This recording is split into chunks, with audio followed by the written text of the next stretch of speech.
Hello and welcome to Motivational Moments with Donna. I'm your host, Donna Hilfiger, and thank you so much for joining me today. Today, I'm going to take this motivation in a direction that I never in a million years thought I would have to go in.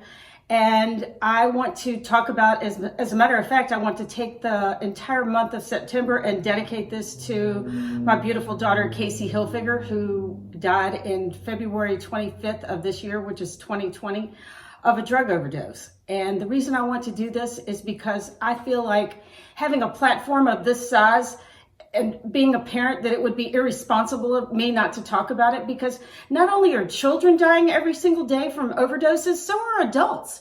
And it's something that nobody wants to talk about. And if there's an elephant in the room, I'm going to be the first one to address the elephant. So buckle up, because here we go. For anybody out there who knows anybody whose kids are having drug problems or knows of anybody having these problems, please share this information with them, share these segments with them, because if it can help one single person, it is worth me taking this time this month to share my tragedy, because it's only been 4.5 months. So bear with me that I get through this today, because I really feel that this is important to be talked about, because kids think they're invincible, and these drugs are laced with different things that they think, oh, this will never happen to me. But I'm here to tell you, yes, it can. It happened to me.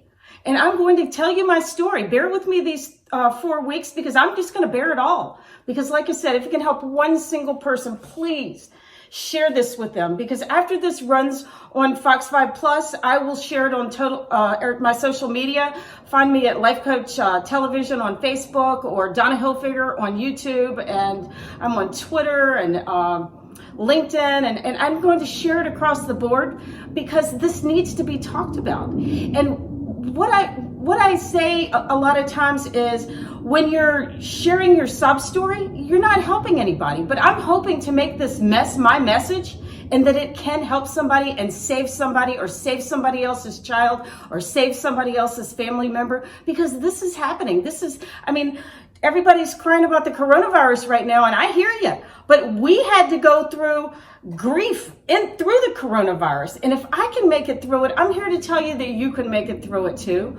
So I want to just start with exactly what happened and tell you how I dealt with this, because people look at me and go, oh, you're a life coach, your life is wonderful and you've had all this training. And yes, but life happens to everybody. The difference is how we decide to navigate what's being thrown at us is everything. And it was February 25th at around 5 o'clock in the morning, and my husband popped up. He said, I hadn't been able to sleep, and there was a knock at the door, and I grabbed my robe and went downstairs, and I heard the 2 young police officers say, are you Jimmy Hilfiger? And he said, yes. And is Casey Hilfiger your daughter? And he said, yes. And they said, she's deceased. You need to find a funeral home, so when the medical examiner releases her body, she's got a place to go to.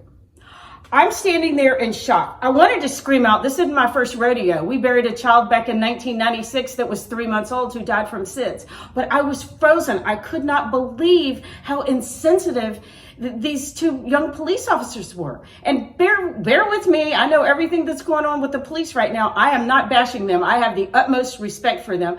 And this has been taken care of. And I was told that the whole department had to go through training. But here's the deal. People become insensitive. I said at Casey's funeral, had she been coming home from church, I guarantee you that would have been an entirely different conversation that we were having. We become desensitized when we deal with things all the time like this. And the thing is nobody wants to talk about anybody dying of drug overdoses. I even had friends and family go, what are we going to tell people? I'm like, are you kidding me? We're going to tell them the truth. I'm not going to lie about this. I don't live in denial. I live in reality, and this is real, and this needs to be talked about. If this can save one single person, I want you to bear with me through these next 3 weeks, because I want to talk about it all. Casey was a good kid. She wasn't a drug addict. She did a lot of cocaine that was laced with fentanyl. She thought she was invincible. It's our environment. The people that we surround ourselves with determines the decisions that we make. And I really, really want to get into that because we had 5 kids and they were all raised under the same roof with the same values. And I will talk about that next week. But please tune in, and please, if you know of anybody that's going through something similar, please share this with them and tell them to wake up, because this happened to my daughter on my watch. She was living at home. We had no idea. I mean, I'm here to tell you, if it happened to me, it can happen to you too. So thank you for joining me today. Like I said, follow me on my social media. I do want to, inspire everybody out there to really pay attention to the decisions they're making in your life, because one bad decision can cost you your life. Think about that one. Join me next week, because I'm going to be telling the rest of the story.